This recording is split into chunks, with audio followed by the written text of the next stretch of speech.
राधे राधे दोस्तों, कैसे हैं आप सभी लोग। चलिए, आज हमारा डे 28 यानी 28वां दिन अपने श्रीमद् भागवत गीता यथास्वरूप को आगे पढ़ते हैं और देखते हैं इसमें हमारे प्रभु जी ने, श्री कृष्ण ने हमको क्या उपदेश दिए हैं। लेके प्रभु जी का नाम हरे कृष्णा कृष्णा कृष्णा हरे हरे, हरे राम राम राम हरे हरे। ओम नमो भगवते वासुदेवाय। ओम नमो भगवते वासुदेवाय। तो चलिए शुरू करते हैं।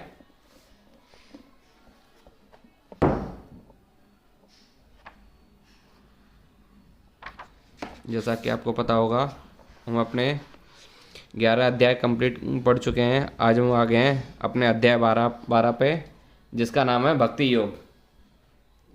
तो देखते हैं इसमें हमारे श्री कृष्ण हमको क्या उपदेश दिए हैं। अर्जुन ने पूछा, जो आपकी सेवा में सदैव तत्पर रहते हैं या जो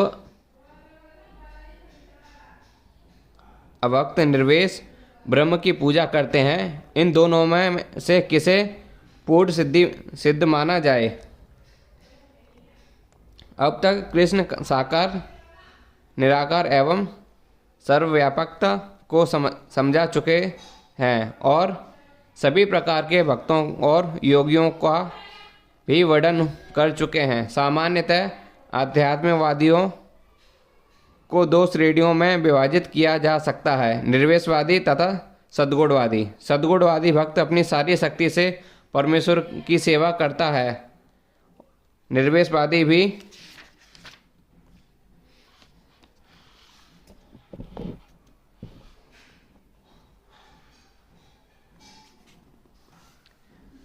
कृष्ण की सेवा करता है, किंतु प्रत्यक्ष रूप से ना करके वह अप्रत्यक्ष निर्वेश ब्रह्म का ध्यान करता है। इस अध्याय में हम देखेंगे कि परम सत्य की अनुभूति की विभिन्न विधियों में भक्ति योग सर्वोत्कृष्ट है। यदि कोई भगवान की संधित्य चाहता है तो उसे भक्ति करनी चाहिए।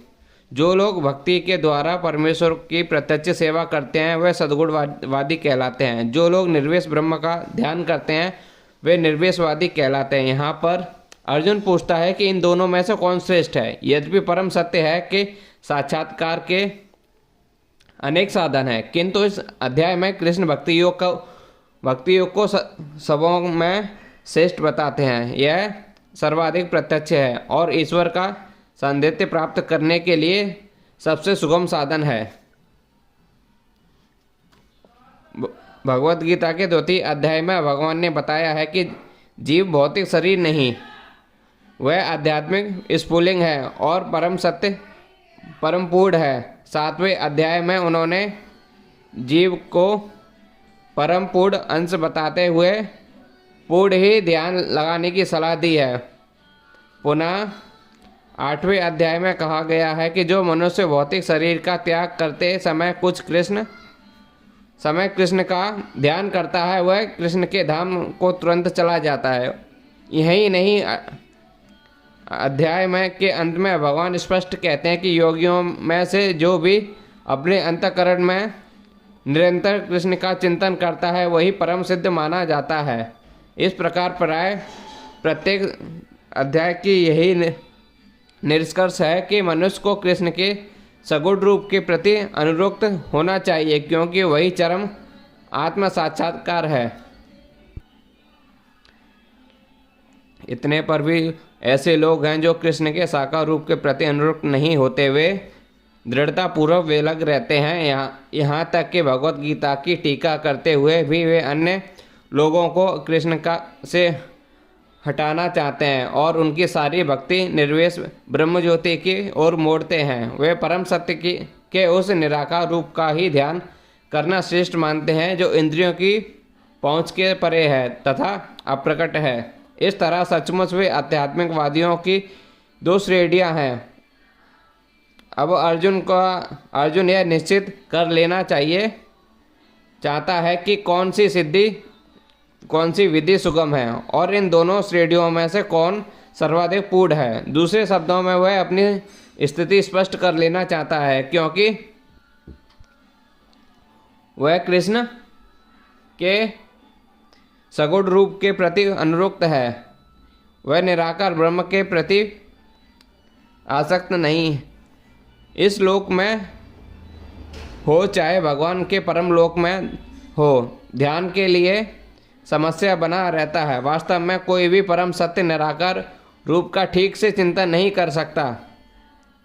अतः अर्जुन कहना चाहता है कि इस अध्याय के समय गंवाने में क्या लाभ। अर्जुन को 11वें अध्याय में अनुभव हो चुका है कि कृष्ण के साकार रूप के प्रति आसक्त होना श्रेष्ठ है, क्योंकि इस तरह वह एक ही समय अन्य सारे रूपों को समझ सकता है और कृष्ण के प्रति उसके प्रेम में किसी प्रकार का व्यवधान नहीं पड़ता। अतः अर्जुन द्वारा कृष्ण से इस महत्वपूर्ण प्रश्न पूछे जाने से परम सत्य के निराकार तथा साकार स्वरूपों का अनंत स्पष्ट हो जाएगा।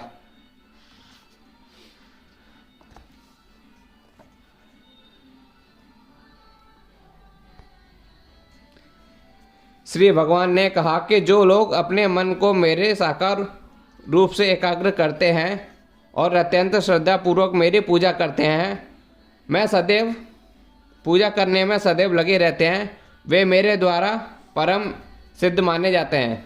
अर्जुन के प्रश्न का उत्तर देते हुए कृष्ण स्पष्ट कहते हैं कि जो व्यक्ति उनके साकार रूप में अपने मन को एकाग्र करता है और जो अत्यंत श्रद्धा तथा निष्ठापूर्वक उनको पूछता है, उसे योग में परम सिद्ध मानना चाहिए। जो इस प्रकार कृष्ण भावना भावित होता है, उनके लिए कोई भी भौतिक कार्यकलाप नहीं रह जाते, क्योंकि हर कार्य कृष्ण के लिए किया जाता है। सिद्ध भक्त निरंतर कार्यरत रहता है, कभी कीर्तन करता है तो कभी श्रवण करता है, या कृष्ण के विषय में कोई पुस्तक पढ़ता है, या कभी कभी प्रसाद तैयार करता है, वह या बाजार से कृष्ण के लिए कुछ मोल लाता है, या कभी मंदिर झाड़ता बुहारता है तो कभी बर्तन धोता है। वह जो भी कुछ करता है कृष्ण संबंधी कार्यों के अतिरिक्त अन्य किसी कार्य में एक क्षण भी नहीं गंवाता। ऐसा कार्य पूर्ण समाधि कहलाता है। लेकिन जो लोग अपनी इंद्रियों को वश में करके तथा सबों के प्रति संभाव रखकर परम सत्य की निराकार कल्पना के अंतर्गत उस अव्यक्त की पूरी तरह से पूजा करते हैं, जो इंद्रियों की अनुभूति से परे है, सर्वव्यापी है, अकल्पनीय है,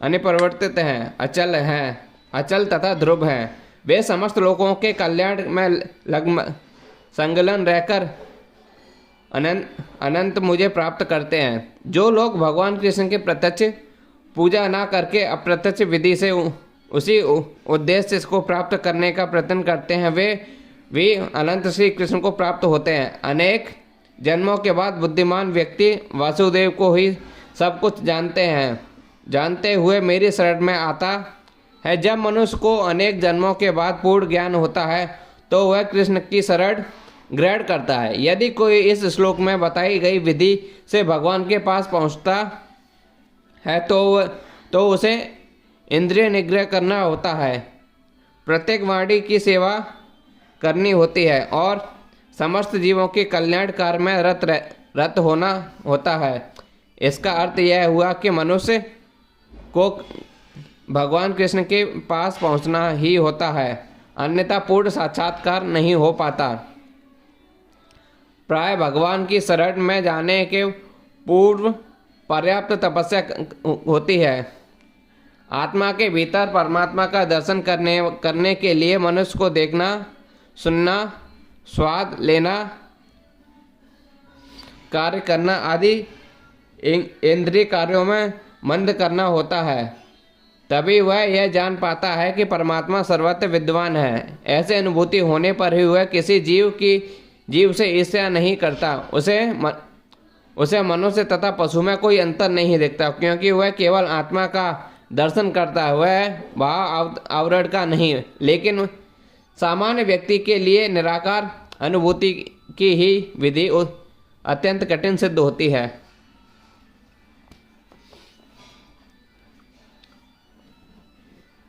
जिन लोगों के मन में परमेश्वर के अव्यक्त निराकार स्वरूप के प्रति आसक्त है, उनके लिए प्रगति कर पाना अत्यंत कष्टप्रद है।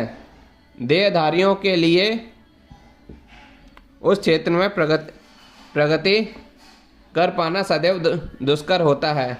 आध्यात्मिकवादियों का समूह जो परमेश्वर के अचिंत्य अव्यक्त निराकार स्वरूप के पथ पर अनुसरण करता है, ज्ञान योगी कहलाता है। और जो व्यक्ति भगवान की भक्ति में रत रहकर पूर्ण कृष्ण भावनामत में रहते हैं, वे भक्ति योगी कहलाते हैं। यहाँ पर ज्ञान योग तथा भक्ति योग में निश्चय अंतर बताया गया है। ज्ञान योग का पथ यद्यपि मनुष्य को उसी लक्ष्य तक पहुँचना है, किंतु अत्यंत कष्टकारक, जबकि भक्ति योग भगवान के प्रत्यक्ष सेवा होने के कारण सुगम है और देहधारी के लिए स्वाभाविक भी है। जीव की अनादि काल से ही देहधारी है। सैद्धांतिक रूप से उसके लिए यह समझ पाना अत्यंत कठिन है कि वह शरीर नहीं है। अतः भक्ति योगी एक कृष्ण के विग्रह को पूज्य मानता है, क्योंकि उसके मन में कोई ना कोई शारीरिक बोध रहता है, जिसे इस रूप में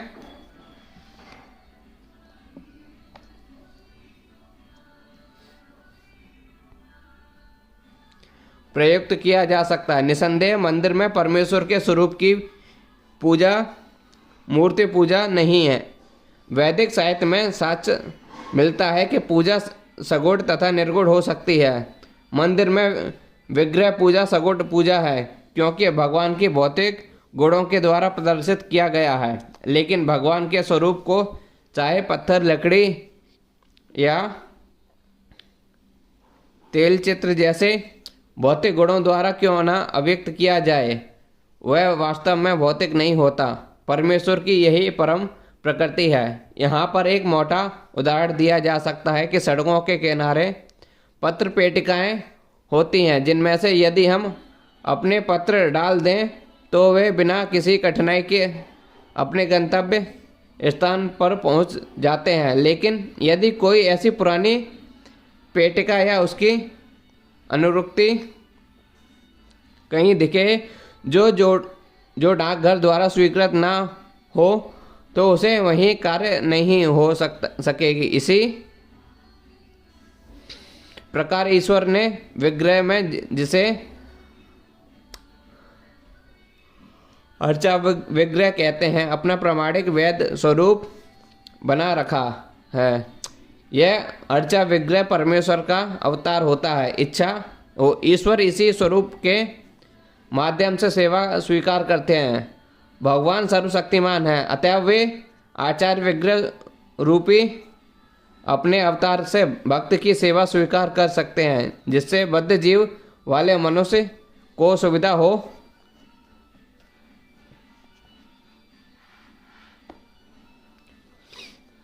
इस प्रकार भक्त को भगवान के पास सीधे और तुरंत ही पहुंचने में कोई कठिनाई नहीं होती। लेकिन जो लोग आध्यात्मिक साक्षात के लिए निराकार विधि का अनुसरण करते हैं, उनके लिए यह मार्ग कठिन है। उन्हें उपनिषद जैसे वैदिक साहित्य के माध्यम से अव्यक्त स्वरूप को समझना होता है। उन्हें भाषा सीखनी होती है, इंद्रिय तीत अनुभूति को समझना होता है और न इन समस्त विधियों का ध्यान रखना होता है। यह सब एक सामान्य व्यक्ति के लिए सुगम नहीं होता। कृष्ण भावनामृत में भक्तिरत मनुष्य मात्र गुरु के पथ प्रदर्शन द्वारा, मात्र आचार्य विग्रह नियमित नमस्कार द्वारा ही, मात्र भगवान की महिमा के श्रवण द्वारा तथा मात्र भगवान पर चढ़ाए गए उच्छिष्ट भोजन को खाने से भगवान का सरलता से समझ लेता है। इसमें तनिक भी संदेह नहीं कि निर्वेशवादी व्यर्थ ही कष्टकारक पथ को ग्रहण करते हैं, जिससे अनंत परम सत्य या साक्षात्कार संदिग्ध बना रहता है। किंतु सद्गुणवादी बिना किसी संकट, कष्ट या कठिनाई के भगवान के पास सीधे पहुंच जाते हैं। ऐसा ही संदर्भ श्री भागवत में पाया जाता है कि वहाँ यह कहा गया है कि यदि अनंत भगवान की शरण में जाना ही है, इस शरण में जाने की क्रिया की भक्ति में करते हैं, तो यदि कोई ब्रह्म क्या है और क्या नहीं, इसी को समझने का कष्ट आजीवन उठाया रहता है, तो इसका परिणाम अत्यंत कष्टकारक होता है। अतएव यहाँ पर यह उपदेश दिया गया है कि आत्म साक्षात्कार के इस कष्टप्रद मार्ग को ग्रहण नहीं करना चाहिए, क्योंकि अंतिम फल निश्चित रहता है। जीव शाश्वत रूप में व्यष्टि आत्मा है, और यदि वह आध्यात्मिक पूर्ण से तदाकार होना चाहता है तो वह अपनी मूल प्रकृति के शाश्वत सत्य तथा चेत्र पक्षों का साक्षात्कार तो कर सकता है, लेकिन आनंदमय अंश की प्राप्ति नहीं हो पाती। ऐसा आध्यात्मिकवादी जो ज्ञान योग में अत्यंत विद्वान होता है, उसे किसी के अनुग्रह में भक्ति योग को प्राप्त होता है। उस समय निराकार का दीर्घ अभ्यास कष्ट का कारण बन जाता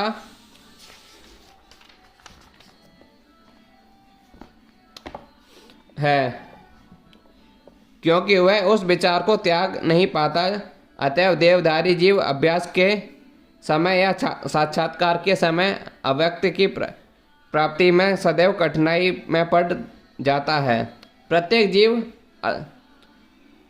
अंशतः स्वतंत्र है, और उसे यह अच्छी तरह से समझ लेना चाहिए कि यह अव्यक्त अनुभूति उसके आध्यात्मिक आनंद में आत्म स्व की प्राप्ति के विरुद्ध है।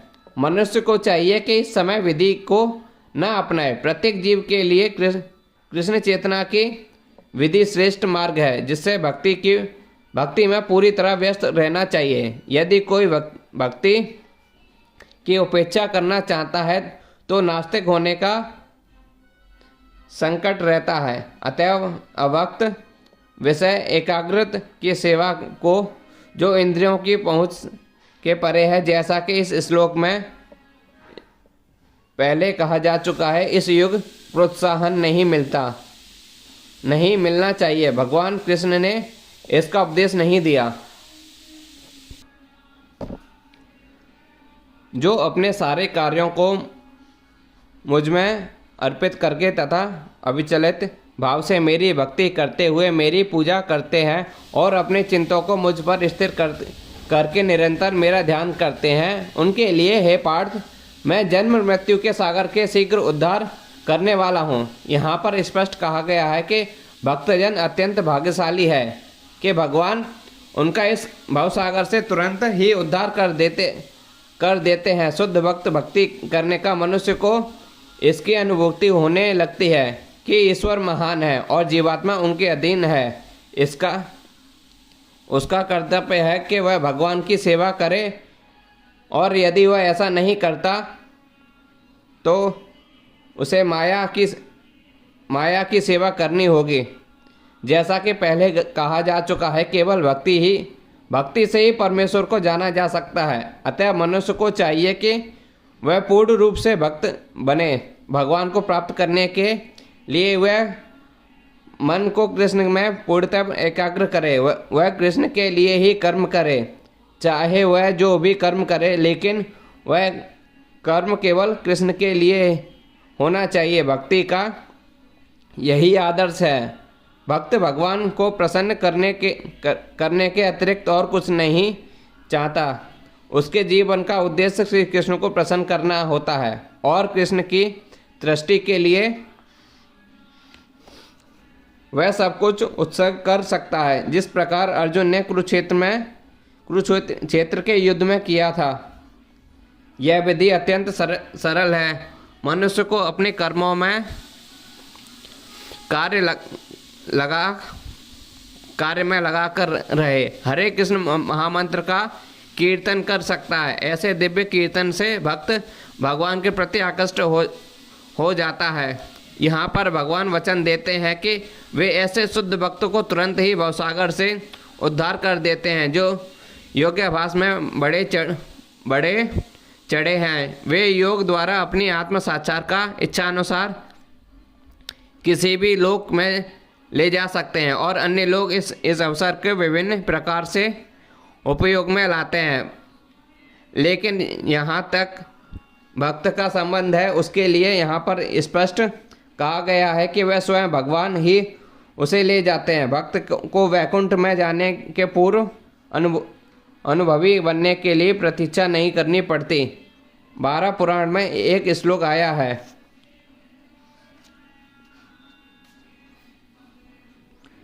तात्पर्य यह है कि वैकुंठ लोक में आत्मा को ले जाने के लिए भक्त को अष्टयोग साधने की आवश्यकता नहीं। इसका भार भगवान स्वयं अपने ऊपर लेते हैं। वे यहाँ पर स्पष्ट कह रहे हैं कि वे स्वयं ही उद्धारक बनते हैं। बालक अपने माता पिता के द्वारा अपने आप रक्षित होता रहता है, जिससे उसकी स्थिति सुरक्षित रहती है। इसी प्रकार भक्त को योगाभ्यास द्वारा अन्य लोकों में ले जाने के लिए प्रयत्न करने की आवश्यकता नहीं होती, अपितु भगवान अपने अनुग्रहवश स्वयं ही अपने परीक्षा वाहन गरुड़ पर सवार होकर तुरंत आते हैं और भक्त को भवसागर से उबार लेते हैं। कोई कितना भी कुशल तैराक क्यों ना हो और कितना भी प्रयत्न क्यों ना करे, किंतु समुद्र के किनारे जाने पर वह अपने को नहीं बचा सकता। किंतु यदि कोई आकार उसे जल से बाहर निकाल ले तो वह आसानी से बच जाता है। इसी प्रकार भगवान भक्त को इस भवसागर से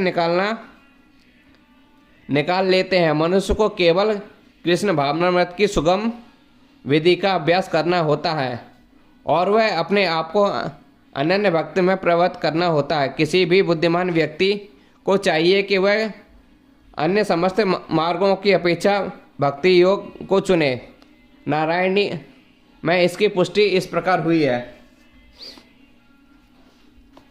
इस श्लोक का भावार्थ यह है कि मनुष्य को चाहिए कि वह ना तो सकाम कर्म की विभिन्न विधियों में उलझे, ना ही कोरे चिंतन में ज्ञान अनुशीलन करे। जो परम भगवान की विधि में लीन है वह उन समस्त लक्ष्यों को प्राप्त करता है जो अन्य योग विधियों में चिंतन, अनुष्ठानों, यज्ञों, दान पुण्यों आदि को प्राप्त होने वाले भक्त का यही निर्वेश वरदान है। केवल कृष्ण के पवित्र नाम हरे कृष्ण कृष्ण हरे हरे, हरे राम राम राम हरे हरे का कीर्तन करने से भक्त सरलता तथा सुखपूर्वक परम धाम को पहुंच सकता है।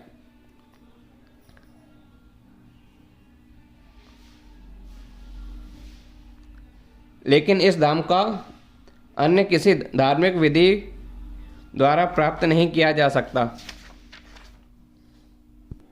भगवद गीता का निष्कर्ष 18वें अध्याय में इस प्रकार व्यक्त हुआ है।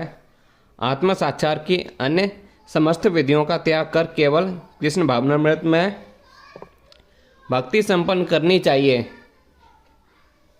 इससे जीवन की चरम सिद्धि प्राप्त की जा सकती है। मनुष्य को अपने गत जीवन के पाप कर्मों का विचार करने की आवश्यकता नहीं रह जाती, क्योंकि उसका उत्तरदायित्व भगवान अपने ऊपर ले लेते हैं। अतएव मनुष्य को व्यर्थ ही आध्यात्मिक अनुभूति में अपने उद्धार का प्रयत्न नहीं करना चाहिए। प्रत्येक व्यक्ति को चाहिए कि वह परम शक्तिमान ईश्वर की कृष्ण की शरण ग्रहण करे।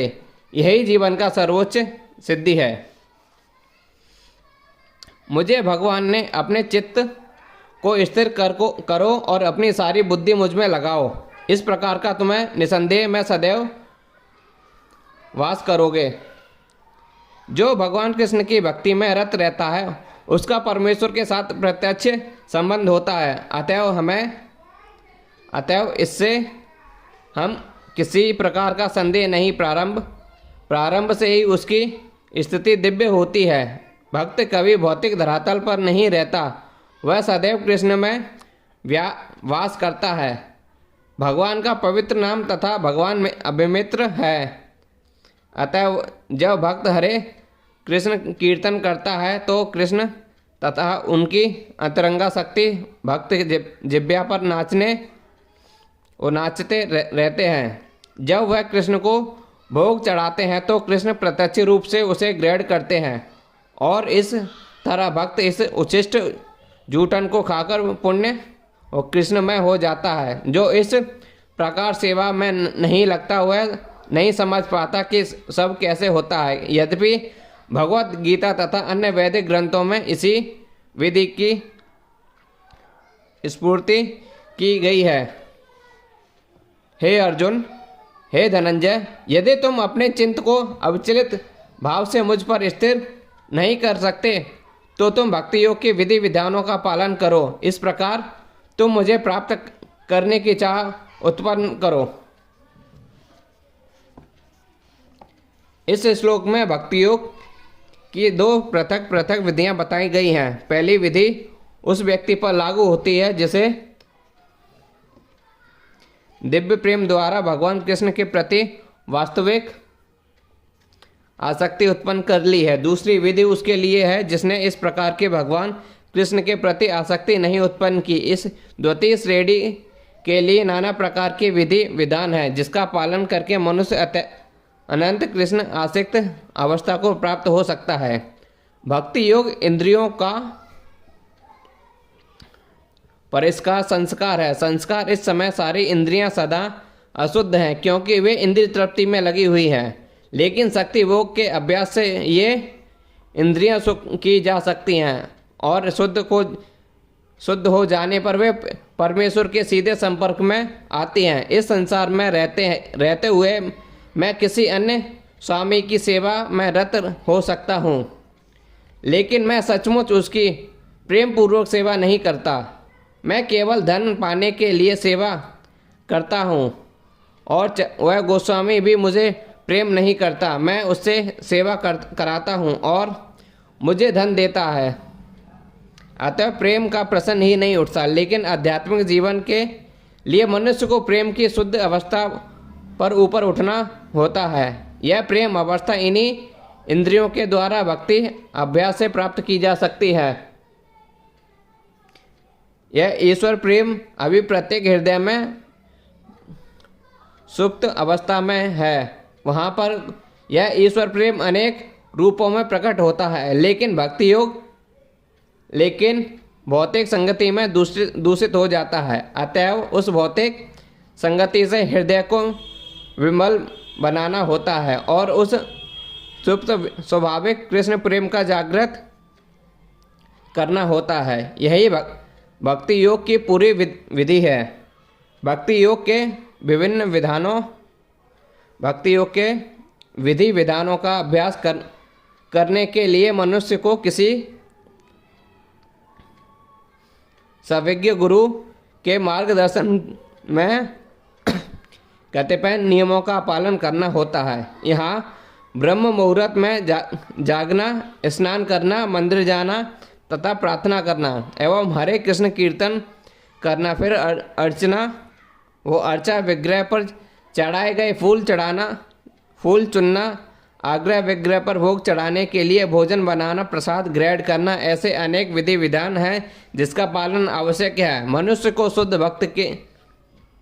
भक्तों से नियमित रूप से भगवत गीता तथा श्रीमद् भागवतम सुनना चाहिए। इस अध्याय से कोई भी ईश्वर प्रेम के स्तर तक उठ सकता है और तब भगवत धाम तक उसका पहुंचना ध्रुव है। विधि विधानों के अंतर्गत गुरु के आदेशानुसार भक्ति योग का यह अभ्यास करके मनुष्य निश्चय ही भगवत प्रेम की अवस्था को प्राप्त हो सकेगा। यदि तुम भक्ति योग के विधि विधानों का भी अभ्यास नहीं कर सकते तो मेरे लिए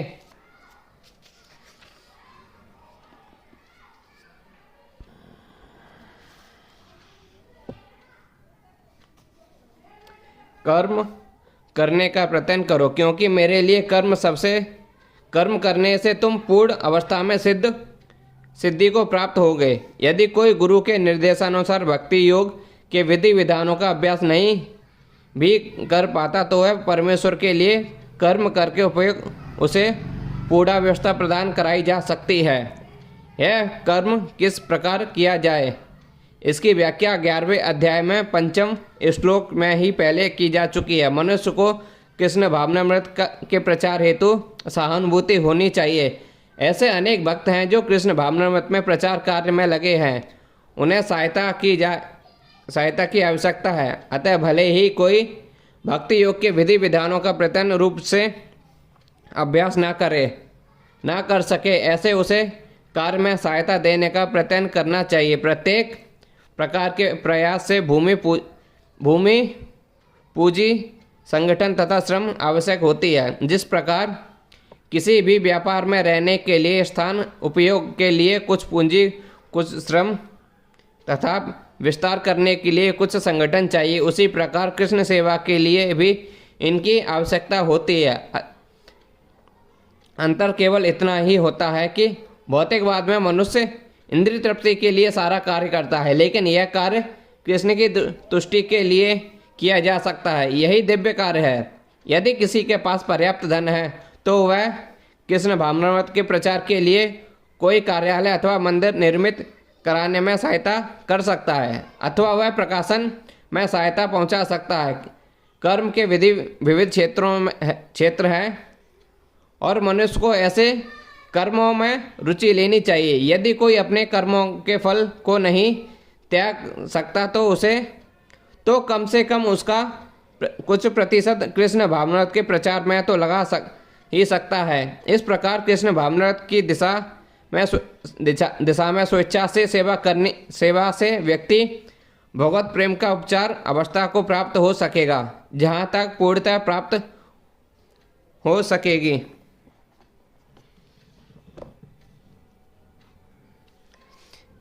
किंतु यदि तुम मेरे इस भावनामृत में कार्य करने में असमर्थ हो तो तुम अपने कर्म में समस्त फलों को त्याग कर कर्म करने का तथा आत्मस्थिर होने का प्रयत्न करो। हो सकता है कि कोई व्यक्ति सामाजिक, पारिवारिक या धार्मिक कारणों से या किसी अन्य अवरोधों के कारण कृष्ण भावनामृत के कार्यकलापों में प्रति सहानुभूति तक दिख पाने में अक्षम रहे। यदि वह अपने को प्रत्यक्ष रूप से इन कार्यकलापों के प्रति जोड़ ले तो हो सकता है कि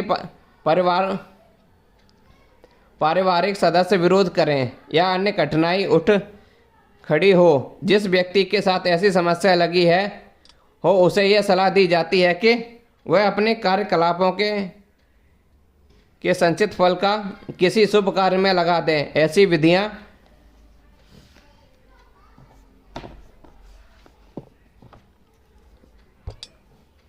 वैदिक नियमों में वर्णित हैं। ऐसे अनेक यज्ञ तथा पुण्य कार्यों अथवा विशेष कार्यों के वर्णन हेतु हैं, जिनमें अपने पिछले कार्यों के फल को उपयुक्त किया जा सकता है। इससे मनुष्य धीरे धीरे ज्ञान के स्तर तक उठता है।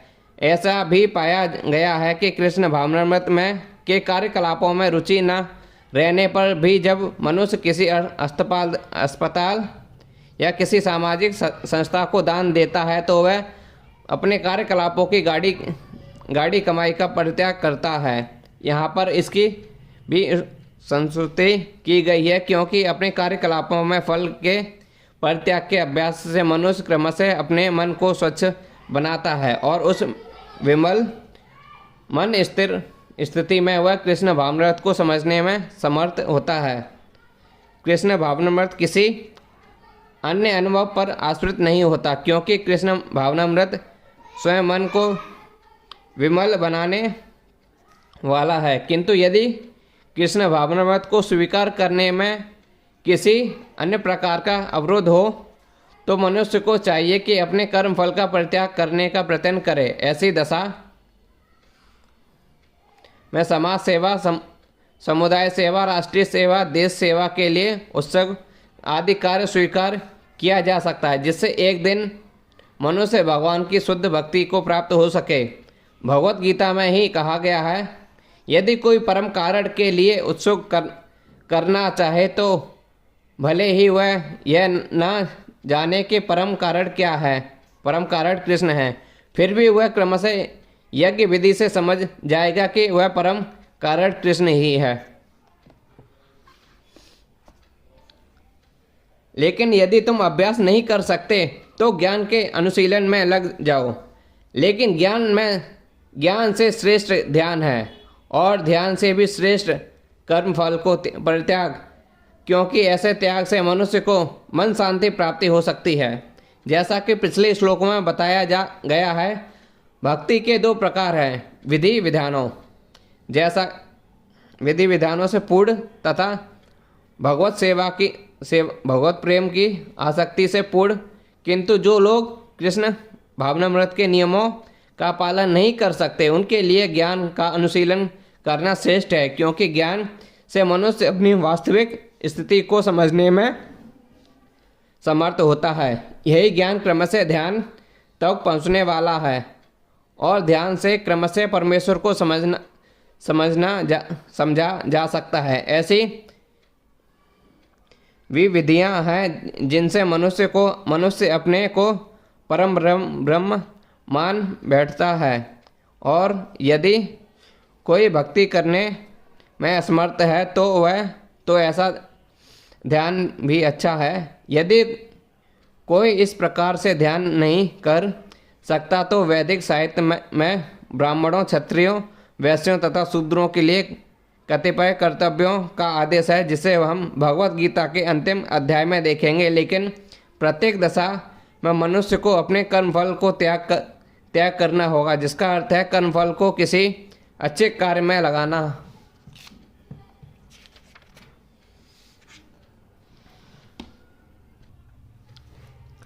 संक्षेपित सर्वोच्च लक्ष्य भगवान तक पहुंचने की दो विधियां हैं। एक विधि है क्रमिक विकास की ओर, दूसरी प्रत्यक्ष विधि कृष्ण भावनामृत में भक्ति प्रत्यक्ष विधि है।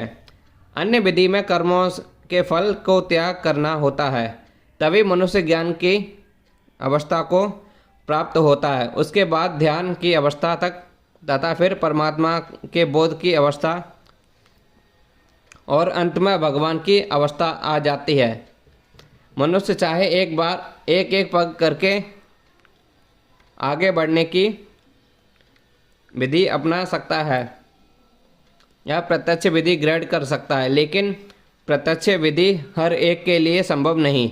अतः प्रत्यक्ष विधि किसी भी विधि भी अच्छी है, लेकिन यहाँ पर यह समझ लेना होगा कि अर्जुन के लिए अप्रत्यक्ष विधि नहीं सुझाई गई, क्योंकि वह पहले से ही परमेश्वर के प्रति प्रेम भक्ति की अवस्था को प्राप्त था।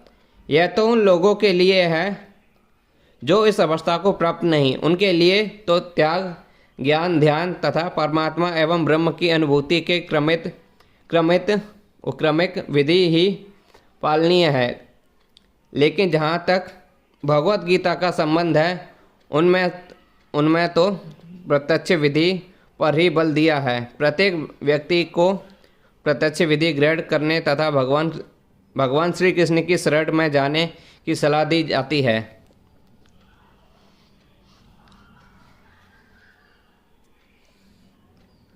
जो किसी से द्वेष नहीं करता, लेकिन सभी जीवों का दयालु मित्र है, जो अपने को स्वामी नहीं मानता और मिथ्या अहंकार से मुक्त है, जो सुख दुख से संभाव रहता है,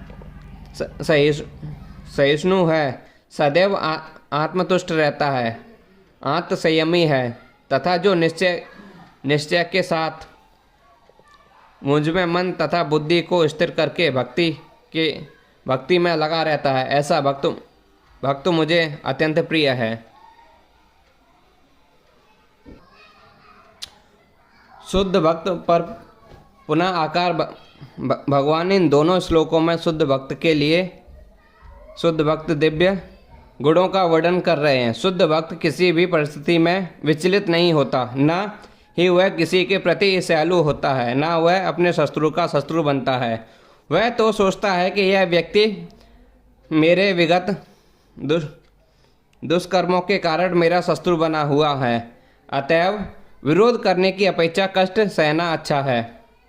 श्रीमद् भगवत गीता भागवत में कहा गया है, जब भी कोई भक्त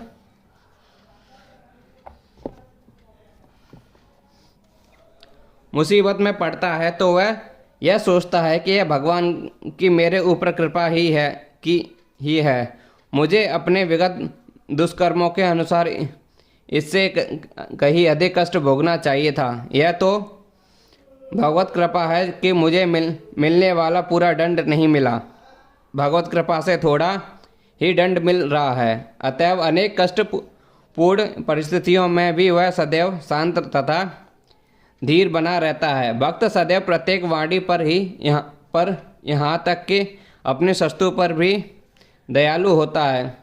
निर्मम का अर्थ यह है कि भक्त शारीरिक कष्टों का प्रधानता नहीं प्रदान करता, क्योंकि वह अच्छी तरह जानता है कि वह भौतिक शरीर नहीं, वह अपने शरीर नहीं मानता। वह अतएव वह मिथ्या अहंकार का बोध से मुक्त रहता है और सुख तथा दुख में संभाव रखता है।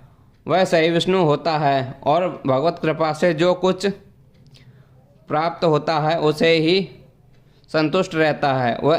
वह ऐसी वस्तु को प्राप्त करने का प्रयास नहीं करता जो कठिनाई से मिले। अतः वह सदैव प्रसन्नचित्त रहता है। वह पूर्ण योगी होता है क्योंकि वह अपने गुरु के आदेशों पर अटल रहता है और चूंकि उसकी इंद्रिय वश में रहती है, अतः वह दृढ़ निश्चय होता है।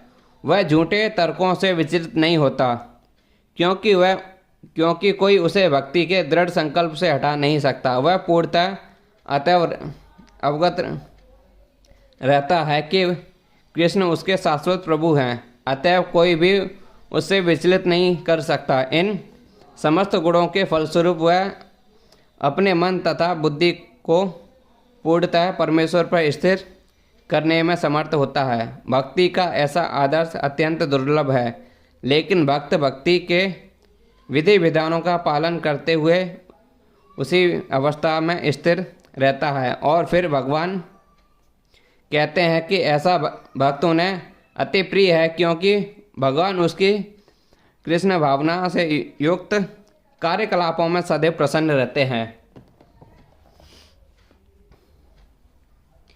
जिससे किसी को कष्ट नहीं पहुंचता तथा जो अन्य किसी के द्वारा विचलित नहीं किया जाता। जो सुख दुख में भय तथा चिंता में संभाव रहता है, वह मुझे अत्यंत प्रिय है। इस श्लोक में भक्त में कुछ अन्य गुणों का वर्णन हुआ है। ऐसे भक्त द्वारा कोई व्यक्ति कष्ट, चिंता, भय या असंतोष को प्राप्त नहीं होता, चूँकि भक्त सबों पर दयालु होता है। अतएव यहाँ ऐसा कार्य नहीं करता जिससे किसी को चिंता हो। साथ ही यदि अन्य लोग भक्त को चिंता में डालना चाहते हैं तो वह विचलित नहीं होता। यह भगवत कृपा ही है कि वह किसी भय उपद्रव से तुच्छ नहीं होता। वास्तव में सदैव कृष्ण भावनामृत में लीन रहने तथा भक्ति में रत रहने के कारण ऐसे भौतिक उपद्रव भक्तों को विचलित नहीं कर पाते। सामान्य रूप से विषयी व्यक्ति अपने शरीर तथा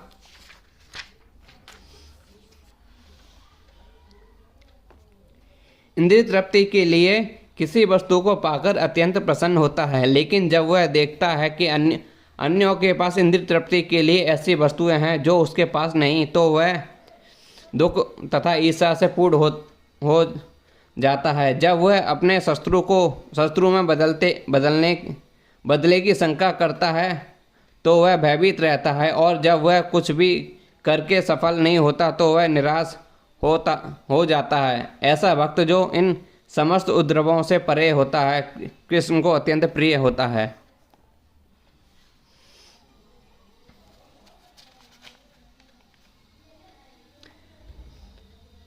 मेरा ऐसा भक्त जो सामान्य कार्यकलापों पर आश्रित नहीं है, जो शुद्ध भक्त है, दक्ष है, चिंता रहित है, समस्त कष्टों से रहित है और किसी फल के प्रति प्रत्यनशील नहीं रहता, मुझे अतिशय प्रिय है।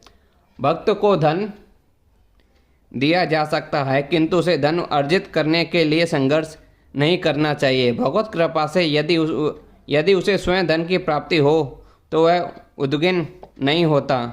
स्वाभाविक है कि वह भक्त दिन भर में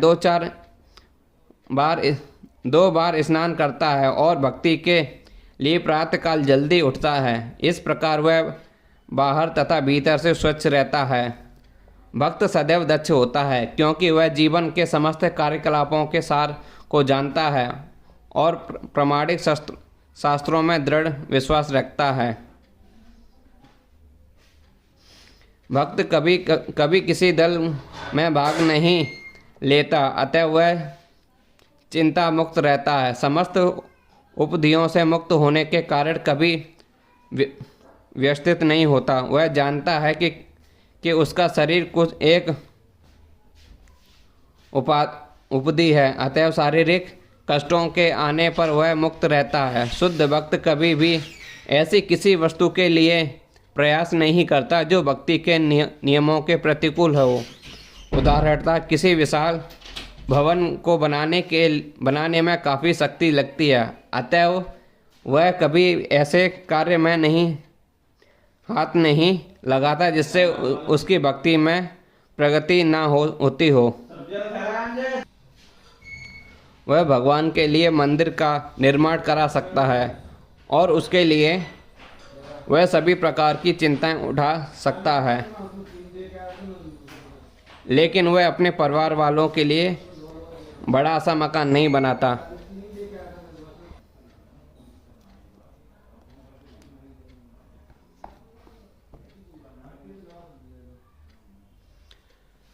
जो ना कभी हर्षित होता है और ना शोक करता है, जो ना तो पछताता है और ना इच्छा करता है, तथा जो शुभ तथा अशुभ दोनों प्रकार की वस्तुओं का परित्याग कर देता है, ऐसा भक्त मुझे अत्यंत प्रिय है। शुद्ध भक्त भौतिक लाभ से ना तो हर्षित होता है, ना ही हानि से दुखी होता है। वह पुत्र या शिष्य की प्राप्ति के लिए ना तो उत्सुक रहता है, ना ही उनके न मिलने पर दुखी होता है। वह किसी प्रिय वस्तु के खो जाने पर उसके लिए पछताता नहीं। इस प्रकार यदि उसे अभिष्ट की प्राप्ति नहीं हो पाती तो वह दुखी नहीं होता। वह समस्त प्रकार के शुभ अशुभ तथा पाप कर्मों में सदैव परे रहता है। वह परमेश्वर की प्रशंसा के लिए बड़ी से बड़ी विपत्ति सहने को तैयार रहता है। भक्त के पालन में उसके लिए कुछ भी बाधक नहीं बनता है। ऐसा भक्त कृष्ण को अतिशय प्रिय होता है।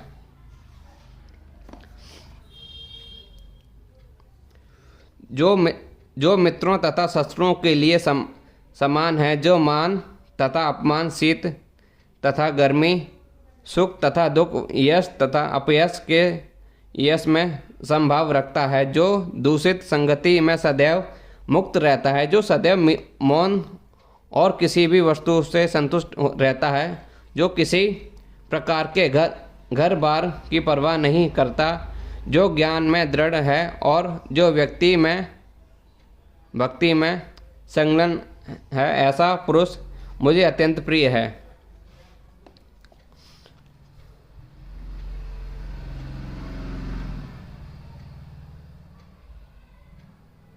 भक्त सदैव कुसंगत से दूर रहता है। मानव समाज का यह स्वभाव है कि कभी किसी की प्रशंसा की जाती है तो उसकी निंदा की जाती है, लेकिन भक्त कृत्रिम यश तथा अपयश, दुख सुख से ऊपर उठा होता है। वह अत्यंत धैर्यवान होता है। वह कृष्ण कथा के अतिरिक्त कुछ भी नहीं बोलता, अतः वह उसे मौनी कहा जाता है। मौनी का अर्थ यह नहीं कि वह बोल नहीं, अपितु यह कि वह अनर्गल आलाप न करे। मनुष्य को आवश्यक पर बोलना चाहिए और भक्त के लिए सर्वाधिक अनिवार्य वाणी तो भगवान के लिए बोलना है। भक्त समस्त परिस्थितियों में सुख दुख सुखी रहता है। कभी उसे स्वादिष्ट भोजन मिलता है तो कभी नहीं, किंतु वह संतुष्ट रहता है। वह आवास के सुविधा की चिंता नहीं करता। वह कभी पेड़ के नीचे रह सकता है तो कभी अत्यंत उच्च प्रसाद में, किंतु वह इनमें से किसी प्रति आसक्त नहीं रहता। वह स्थिर कहलाता है क्योंकि वह अपने संकल्प तथा ज्ञान में दृढ़ होता है। भले ही भक्त के लक्षणों की कुछ पुनरुक्ति हुई हो, लेकिन यह इस बात पर बल देने के लिए की गई है कि भक्त को यह सारे गुण अर्जित करने चाहिए। सद्गुण में बिना कोई शुद्ध भक्त नहीं बन सकता।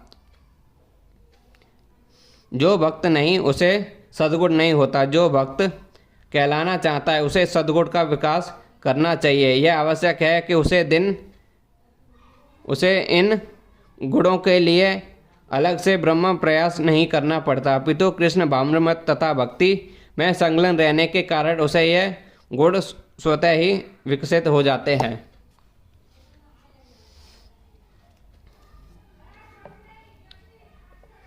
जो इस भक्ति के अमर पथ का अनुसरण करते हैं और जो मुझे ही अपना चरम लक्ष्य बनाकर श्रद्धित पूर्ण रूपेण संलग्न रहते हैं, वे भक्त मुझे अत्यधिक प्रिय हैं।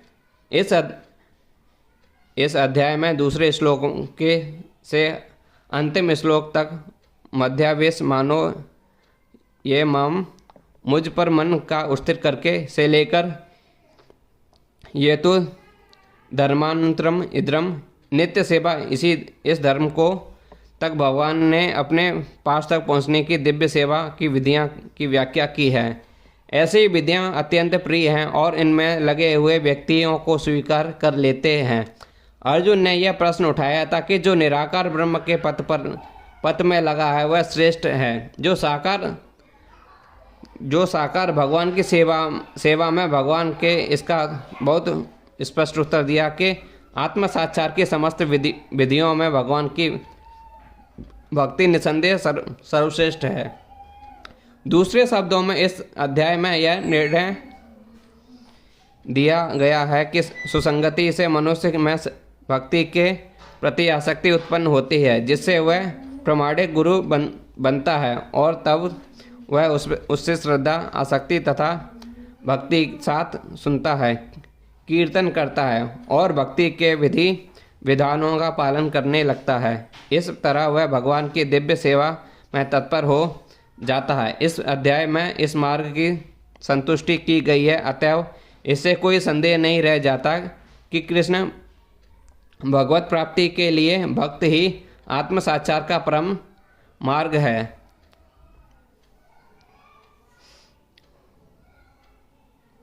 इस अध्याय में परम सत्य की जो निराकार धारण वर्णित है उसकी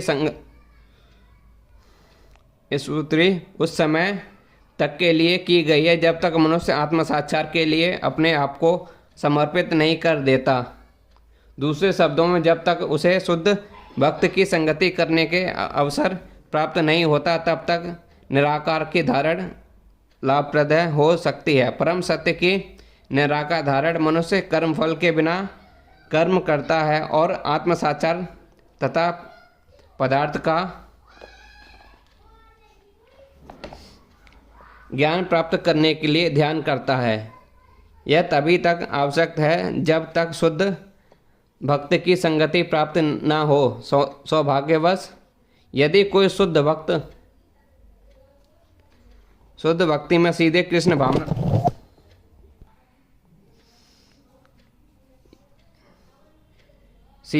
भावनामृत में लगना चाहता है तो उसे आत्म साक्षात्कार के इतने सोपान पार नहीं करने होते हैं। भगवत गीता के बीच के 6 अध्यायों में जिस प्रकार भक्ति का वर्णन हुआ है वह अत्यंत हृदयग्राही है। किसी को जीवन निर्वाह के लिए वस्तुओं की चिंता नहीं करनी होती, क्योंकि भगवत कृपा से सारी वस्तुएं स्वतः सुलभ होती हैं। इस प्रकार श्रीमद् भगवद गीता के 12वें अध्याय भक्ति योग का भक्ति वेदांत तत्पड़ पूर्ण हुआ। हरे कृष्ण कृष्ण कृष्ण हरे हरे, हरे राम राम राम हरे हरे। ओम नमो भगवते वासुदेवाय।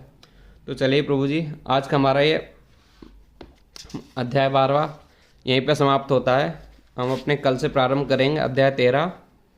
देखते हैं उसमें हमारे प्रभु जी ने हमको क्या उपदेश दिए हैं। तो जब तक ले आप अच्छे रहिए और श्री गुरु जी के नाम जप के करते रहिए। तो चलिए।